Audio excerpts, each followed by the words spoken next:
नमस्कार, सुस्वागतम जी। मैं आज बीएन आप लोगों का साथ। फ्रैंक हर्बर्ट की ड्यून एक महाकाव्य विज्ञान कथा कहानी है जिसके केंद्र में एक पर्यावरणीय संदेश भी है। उपन्यास और फिल्म अराकिस के रेगिस्तानी ग्रहों पर आधारित है जिसे विभिन्न पात्रों एक हरी भरी दुनिया में बदलने का सपना देखता है। आज के मंगल ग्रहों की कुछ कल्पना की तरह ये है। हमने जलवायु मॉडल का उपयोग करके अराकिस को जांच की। ये एक कंप्यूटर प्रोग्राम है जो मौसम का पूर्व अनुमान देने के लिए उपयोग किया जाता है। हमने पाया कि जलवायु मॉडल की अस्तित्व में आने से भी काफी पहले हर्बर्ट ने जो दुनिया बनाई थी वो उल्लेखनीय रूप से सटीक थी और अगर में मन बाज नहीं तो रहने योग्य भी होगी। हालांकि अराकिस हमेशा एक रेगिस्तान नहीं था। ड्यून विद्या के अनुसार ग्रहों का 91% हिस्सा कभी महासागरों से ढका हुआ था, जब तक कि किसी प्राचीन आपदा के कारण इसका मरुस्थलीकरण नहीं हो गया। जो पानी बचा था उसे सैंड ट्राउट द्वारा हटा दिया गया, जो अराकिस में लाए गए एक आक्रामक प्रजाति थी। ये फैल गए और तरल पदार्थों को भूमिगत गहराई में ले गए, जिससे ग्रह अधिक से अधिक शुष्क हो गया।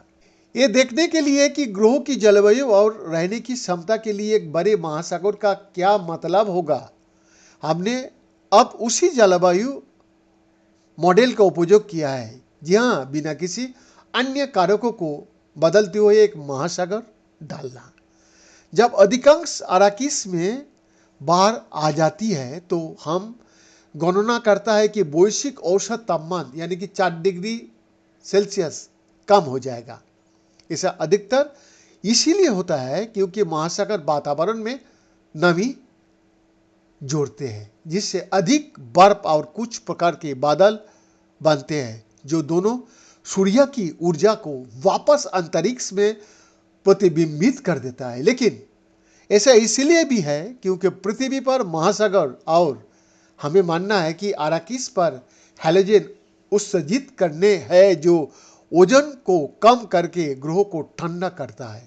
एक शक्तिशाली ग्रीन हाउस गैस जो अराकिस में पृथ्वी की तुलना में काफी अधिक होता है। आश्चर्य की बात नहीं है कि महासागरों से 86 गुना अधिक पानी बाष्पीत हो जाता है, जिससे महासागरों की दुनिया 86 गुना अधिक गीली हो जाती है। इसका मतलब ये है कि पौधे विकसित हो सकता है क्योंकि पानी अब एक सीमित संसाधन नहीं है, जैसा कि रेगिस्तान अराकिस पर है। महासागर तापमान की चरम सीमा को भी कम कर देता है क्योंकि पानी जमीन की तुलना में अधिक धीरे धीरे गर्म और ठंडा होता है।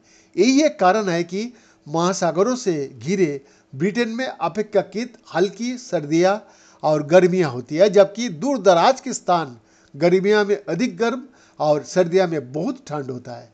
इसीलिए समुद्री ग्रहों की जलवायु रेगिस्तानी दुनिया की तुलना में अधिक स्थिर होती है। रेगिस्तानी अराकिस में तापमान 70 डिग्री सेल्सियस या उससे अधिक तक पहुंच जाएगा, जबकि इसकी समुद्री राज्यों में हमने उच्चतम तापमान लगभग 45 डिग्री सेल्सियस दर्ज किया है। इसका मतलब है कि अराकिस महासागर गर्मियों में भी रहने योग्य रहेगा। जंगल और किसी योग्य फसलें अभी भी ठंडे और बर्फीली ध्रुवों की बाहर उग सकती है। हालांकि इसका एक नकारात्मक पहलू भी है। उष्ण कटिबंधीय क्षेत्र बड़े चक्रवातों से प्रभावित होंगे क्योंकि विशाल गर्म महासागरों में तूफानों को चलाने के लिए आवश्यक बहुत सारी ऊर्जा और नमी होगी। ये सब पूरी तरह से एक अमूर्त अभ्यास नहीं है क्योंकि दूर की आकाशगंगाओं में रहने योग्य एक्सप्लो प्लानेट की खोज करने वाली वैज्ञानिक इस प्रकार की चीजों को भी तलाश कर रहा है। फिलहाल हम केवल अंतरिक्ष में विशाल दूरबीनों का उपयोग करके ऐसा ग्रह को पता लगा सकता है जो आकार, तापमान, उपलब्ध ऊर्जा, पानी रखने की क्षमता और अन्य कारकों में पृथ्वी का समान हो। बीएन का रिपोर्ट।